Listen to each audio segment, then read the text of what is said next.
വിഴിഞ്ഞം തുറമുഖത്തെ ട്രയൽ റണ്ണിന് തുടക്കമാകുന്നു. മദർഷിപ്പിനെ മുഖ്യമന്ത്രി സ്വീകരിക്കും. കേന്ദ്ര തുറമുഖ മന്ത്രി സർബാനന്ദ സോനോവാൾ മുഖ്യാതിഥി. പ്രതിപക്ഷ നേതാവിനെ ക്ഷണിക്കാത്തതിൽ പ്രതിഷേധവുമായി UDF. സൗദി ജയിലിൽ കഴിയുന്ന കോഴിക്കോട് സ്വദേശി അബ്ദുൾ റഹീമിന്റെ മോചനം ഉടൻ. മോചന ഉത്തരവ് കോടതിയുടെ അടുത്ത സിറ്റിംഗിൽ. 10 ദിവസത്തിനകം റഹീമിന് നാട്ടിലെത്താനാകുമെന്ന് പ്രതീക്ഷ.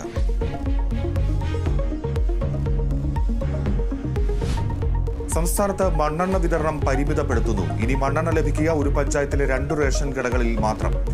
മഞ്ഞ പിങ്ക് കാർഡ് ഉടമകൾക്ക് 3 മാസത്തിലൊരിക്കൽ 1/2 ലിറ്റർ മണ്ണെണ്ണ.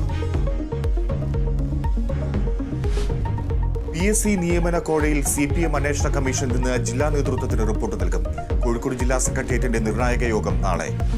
പ്രമോദ് കോട്ടൂളിക്കെതിരായ നടപടിയിൽ തീരുമാനമുണ്ടായേക്കും.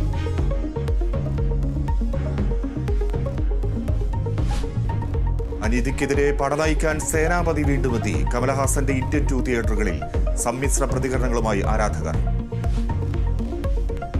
ஓடவும் முடியாது அந்த டோமாஞ்சரி ஆட்டம் போய் பாருடா, இந்த தியேட்டர் போய் பாரு, பட வேற ലെവല്. ഇന്ത്യ സിംബാബ്വെ 4ാം T20 നാളെ. മത്സരം വൈകിട്ട് 4:30 ഹരാരെ സ്പോർട്സ് ക്ലബിൽ. പരമ്പര പിടിക്കാൻ ഇന്ത്യ അട്ടിമറി ജയം ലക്ഷ്യമിട്ട് സിംബാബ്വെ.